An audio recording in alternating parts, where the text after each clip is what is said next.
Hello, everyone. It's a pleasure to have time with you today here at this amazing International Myeloma Society meeting, the 20th, in fact, being held in Athens, Greece.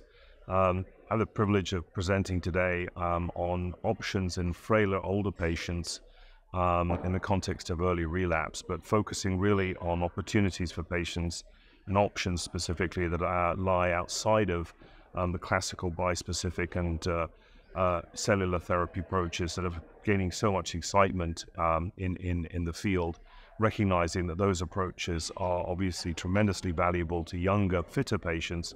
But for frailer, elderly patients, these options may be less practical and less feasible, in fact.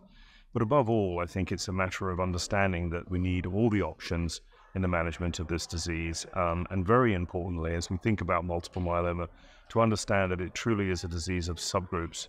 And in that context, we have to have our treatment options both available on the one hand, but on the other hand, have a rational approach to how we sequence and use them. So my session has really been looking at what do we do when we face lenalidomide and daratumumab refractory disease after first relapse. What options do we have? And we recognize that re-challenging with CD38-based therapy can be suboptimal in terms of responses and durability of response that we see. Say, for example, if you've already had daratumumab, a re-challenge with a daratumumab-based platform may be less ideal. Interestingly, you may be able to derive more benefit from an isatuximab-based approach in combination with other strategies. For the frailer patient, this obviously may be relevant if one thinks of isatuximab combined with pomalidomide, for example. But above all, you may also be thinking in terms of an opportunity such as elotuzumab and pomalidomide, which is a very reasonable combination, well tolerated, but we also recognize some of the limitations of that approach. So clearly, newer strategies are needed. And in that context, what I'm focusing on today is really what are they and what do they look like?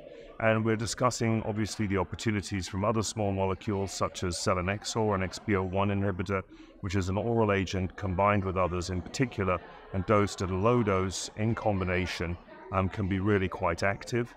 We're looking then at other opportunities like venetoclax and the translocation 11;14 positive patients, where this oral agent combined with other strategies such as proteasome inhibition and in particular bortezomib, and in an appropriate patient in combination with carfilzomib can be very active. So I think that there are important small molecule opportunities that are worth focusing on. Now, the thing I wanted to touch on, though, is importantly in Europe, there is the availability of melflufen, which is a peptide drug conjugate. And this is very different in terms of its mechanism of action to traditional cytotoxics. And it works by a very targeted delivery system directly to the tumor cell, and so leaves behind it a lot of the side effects that we typically associate with conventional chemotherapy and indeed with high-dose chemotherapy. So with that in mind, melflufen in Europe is approved and used, typically with dexamethasone, and recent combination trials have shown really exciting promise there when combined not only with proteasome inhibitors like bortezomib, but also with daratumumab.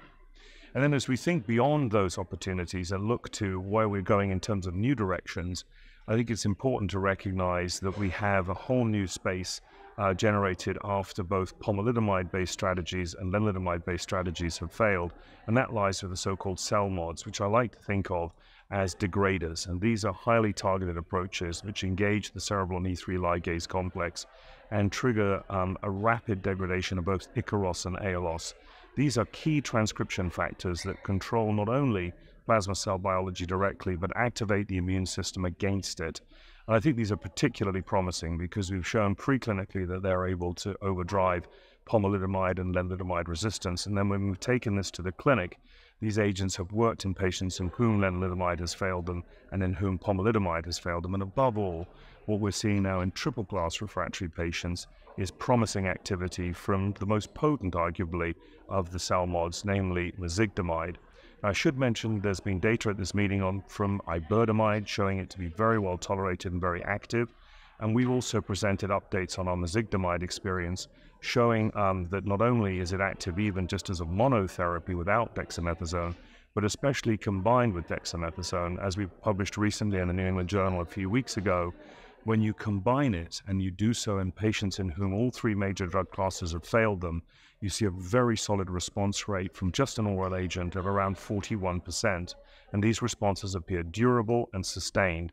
Now, what's very important also to note is we saw a response rate also in those patients who are BCMA exposed. In other words, they could have had prior belantamab mafodotin. They could have also had prior CAR T therapy and bispecific therapy. And in those group of patients, we were able to see promising activity, in fact, a response rate of 50%, no less, in those patients. Now, in terms of the durability of these responses, it's important to acknowledge that with the two drugs of just mezigdomide and dexamethasone, the duration of response was around 7 to 8 months.